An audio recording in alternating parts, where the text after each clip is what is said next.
The act of foraging is something that's important to people from all walks of life from all over the earth. In this short video, we'll go over some of the best practices you need to know when you decide to gather wild plants and mushrooms. Every year across the country, there are preventable illnesses and deaths that result from misidentifying and consumption of these wild foods. What is foraging and what is typically foraged? Foraging is the act of gathering uncultivated foods from wild places such as parks and forests. Things such as fruits, vegetables and leaves, nuts, and mushrooms are things that people forage. What do people need to know about foraging safety, and how are mushroom and plants different in the state than the place in the world? The biggest thing to realize is things are different. Just because you see something that looks familiar to you does not mean it's the same from the fruit or the plant or the mushroom in your old home. These differences can be deadly. They can cause great illness, or they can even kill you. Just because something looks similar does not mean it's the same.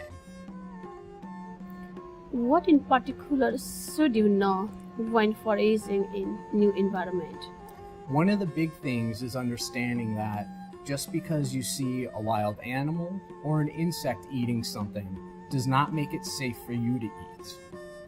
Another thing to remember is when foraging in urban environments, such as cities, there are invisible contaminants that can be in the soil. These things can get into the plant or the mushroom and then make you sick. What should you do if you think you or someone you know has eaten or encountered something poisonous after foraging?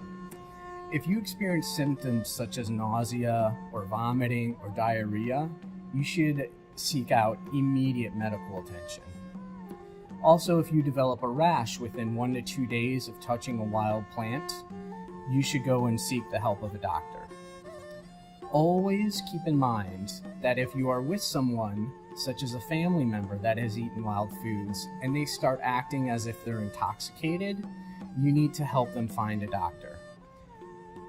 With some of these things, even a very small amount can cause severe illness or even kill you.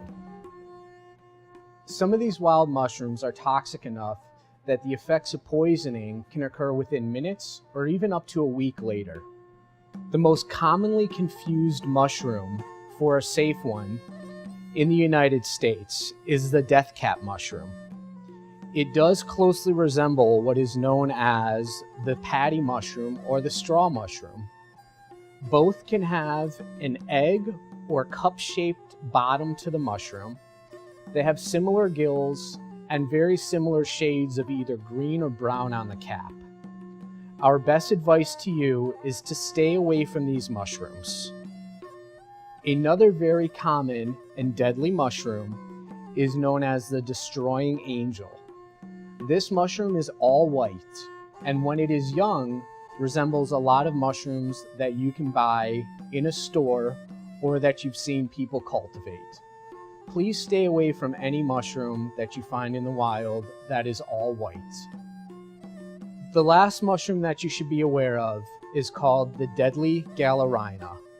This is a small brown mushroom that grows on wood, and some people can mistake it for shiitake or other wood-growing mushrooms. This can severely sicken you, so please stay away from small brown mushrooms growing on wood. What are the legal issues that people need to know about? One of the biggest things is always checking with the landowner as to whether you can or cannot forage there. There's private land that you should always ask permission for. There's also lands owned by the government, such as local, state, and national parks. These places have their own rules and regulations that stipulate how you can or cannot gather wild foods. You need to remember that if you break these rules, you can be arrested, fined, or imprisoned. You can also be held legally liable if you feed a poisonous wild food to someone and sicken them. you can be held accountable for paying their medical bills or other expenses. Please remember that you can safely forage for you and your family. It's a great, enjoyable activity. Always remember to get permission and follow the rules and regulations that the landowner has in place.